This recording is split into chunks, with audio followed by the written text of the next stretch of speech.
Apropiación ilícita. Muy buenas noches. En esta oportunidad voy a tratar el tema de la apropiación ilícita. Lo que me ha movido a estudiar esta institución jurídica es porque es bastante problemática en cuanto a que se tenga que distinguir en cuándo se está ante una apropiación ilícita y cuándo estamos ante un incumplimiento contractual o de obligaciones. Espero que con este video pueda esclarecer algunas dudas que tienen los operadores jurídicos. A ver, la apropiación ilícita está normada en el artículo 190 de nuestro Código Penal y establece el que se apropia a su favor o a favor de un tercero de bienes muebles, dinero o valores que ha recibido en calidad de depósito, comisión o administración, y otro título semejante que produzca la obligación de devolver el bien.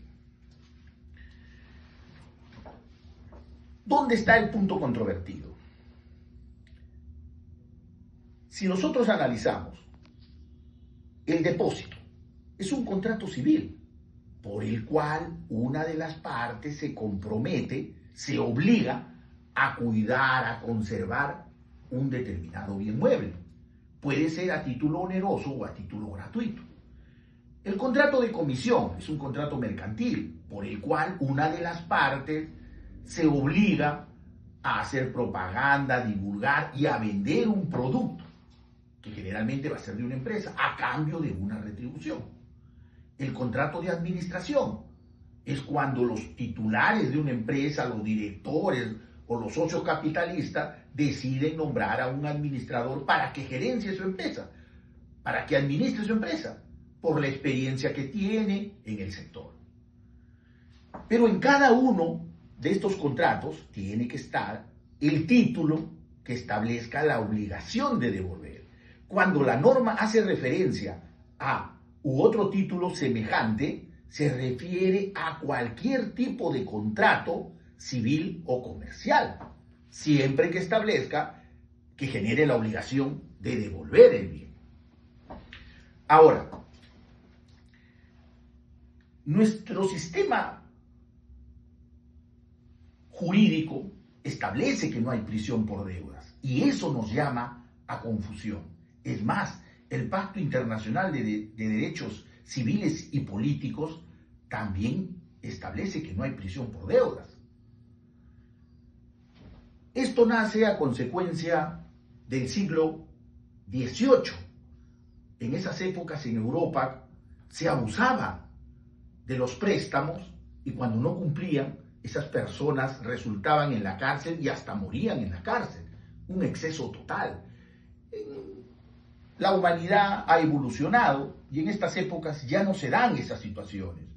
Personalmente estimo que efectivamente debe estar regulada la proscripción de prisión por deudas, pero limitado a instituciones bancarias y financieras, no interpartes.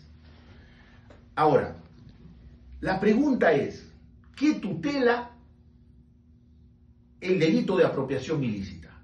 Tutela la propiedad. ¿Qué es la propiedad? Es la facultad que tiene el titular de usar, disfrutar, vender, enajenar, grabar y reivindicar un bien.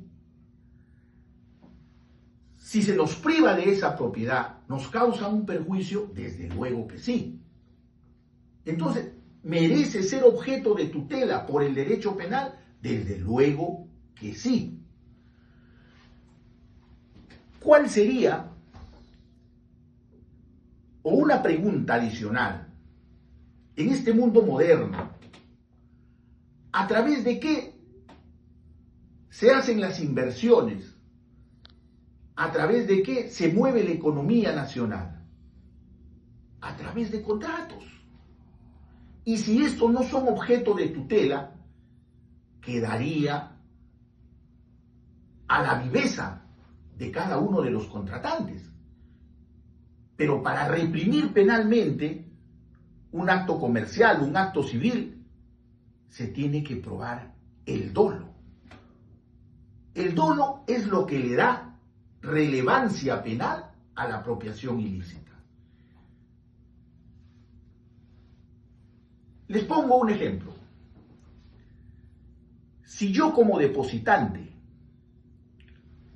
entrego mi vehículo, porque me voy de viaje, entrego mi vehículo al depositario, un contrato oneroso,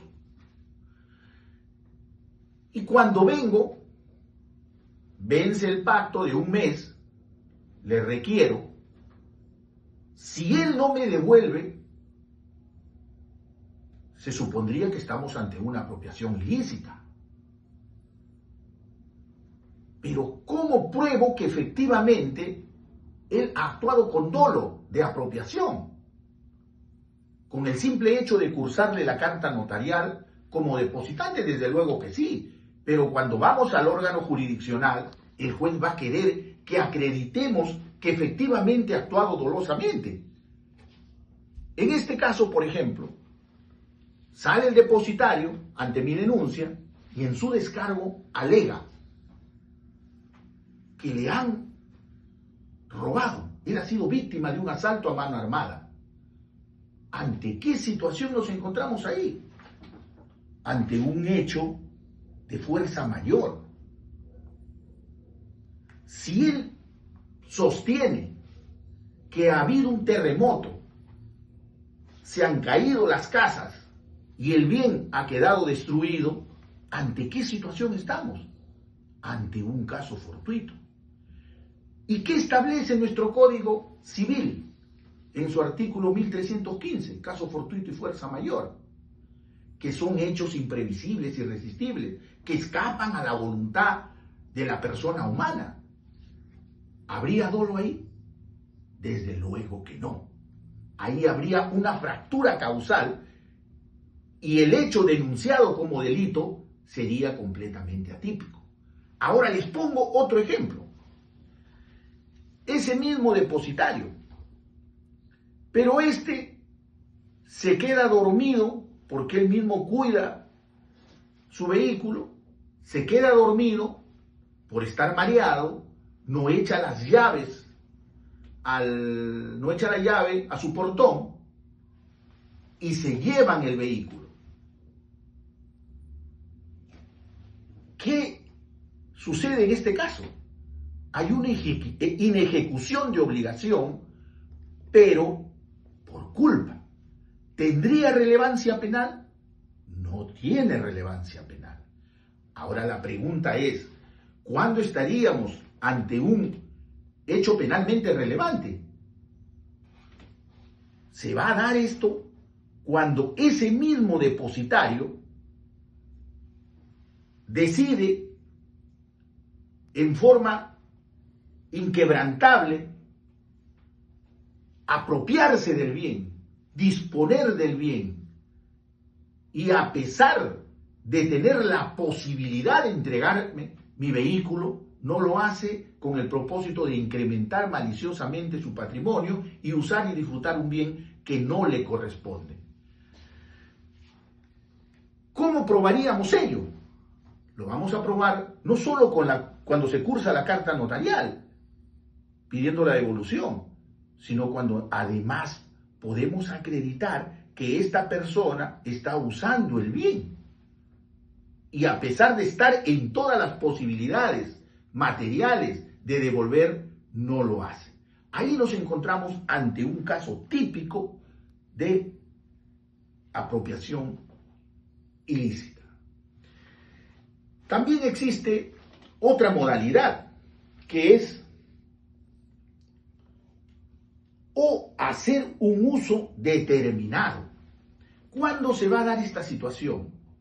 Por ejemplo, yo le doy a B 100.000 soles para que me compre un vehículo BMW en la ciudad de Lima.